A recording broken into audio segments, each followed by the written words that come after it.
In this video, I want to explain you how I have started my journey as a front office in my hostel, and then I became the CEO. I opened the hostel back in 2017. I'm Alessandro, founder of Naples Experience Hostel. We have 100 beds in Napoli, Italy, and my goal is to connect with other hostel owners all around the world. That's why I have created a community on school.com. It is called Hostel Lunch, where I will share some tips on how I manage my hostel. When I opened the hostel, I hadn't any staff members.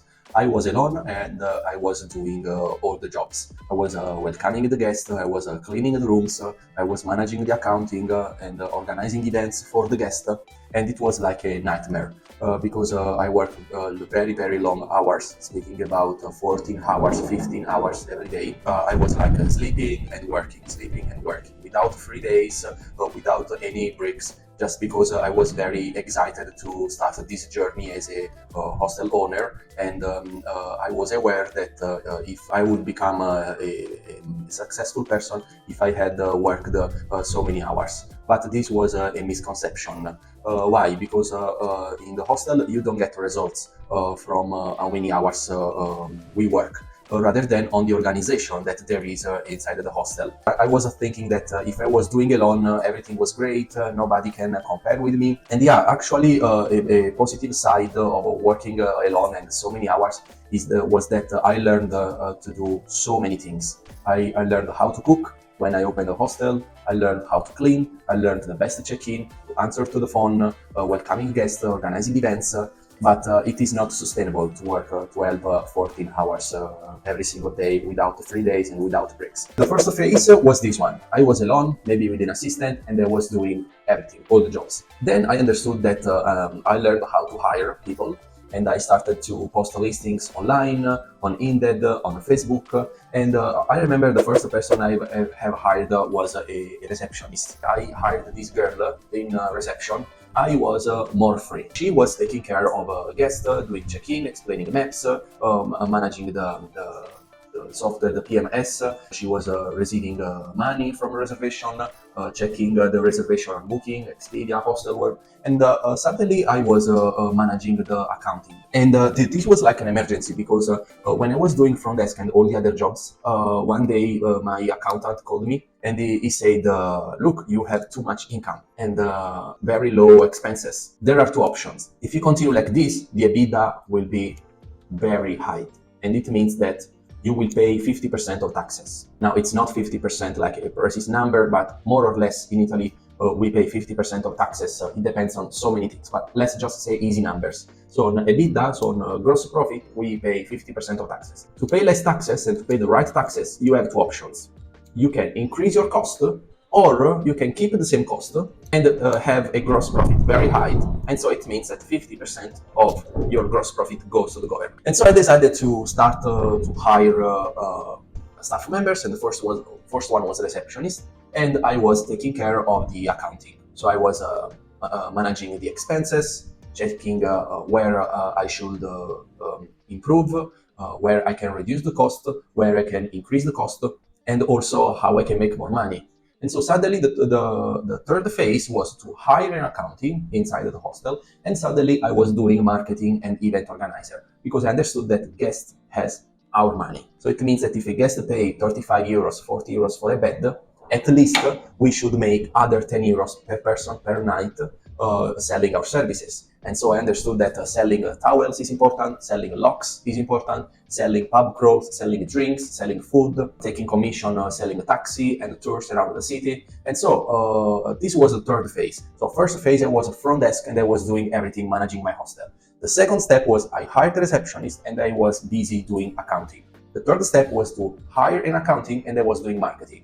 Then I hired the marketing and I was doing event organizer. Ended up creating a wonderful team also to track the performance of the hostels. And now we are very, very well organized.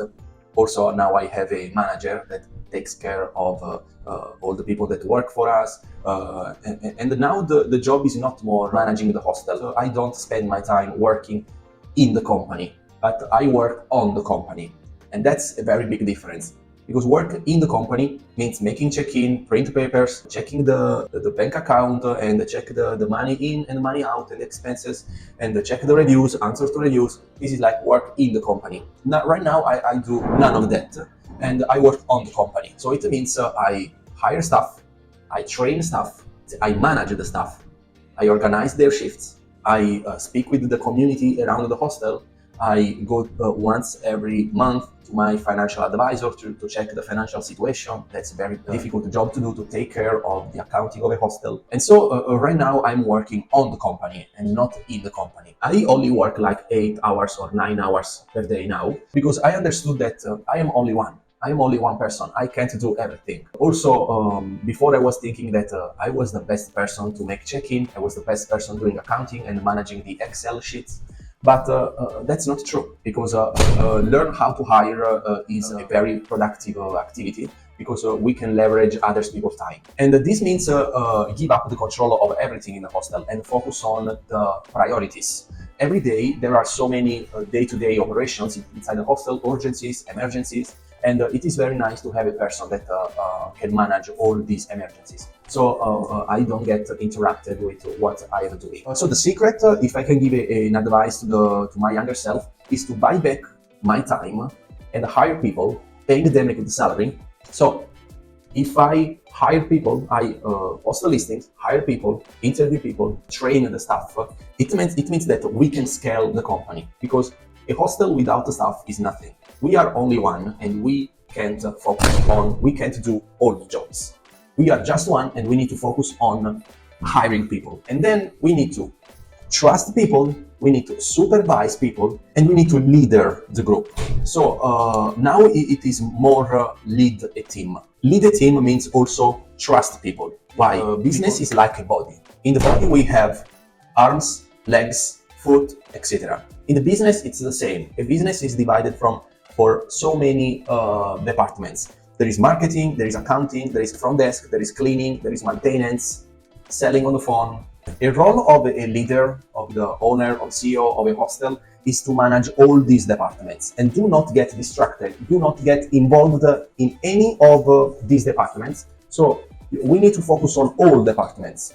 I also like to stay with people and with the guests, organizing activities with the guests, knowing people from all over the world. But unfortunately, managing a hostel is none of that, because once I have understood what's the emergencies and priorities of a hostel, we can easily hire a person that organize events, take care of the guests. So we need to focus on all the departments. So supervise all departments. An advice that I want to give to my younger self is: 1, work on the company rather than in the company. Focus on hiring staff, supervise staff, train staff members, and be a good leader.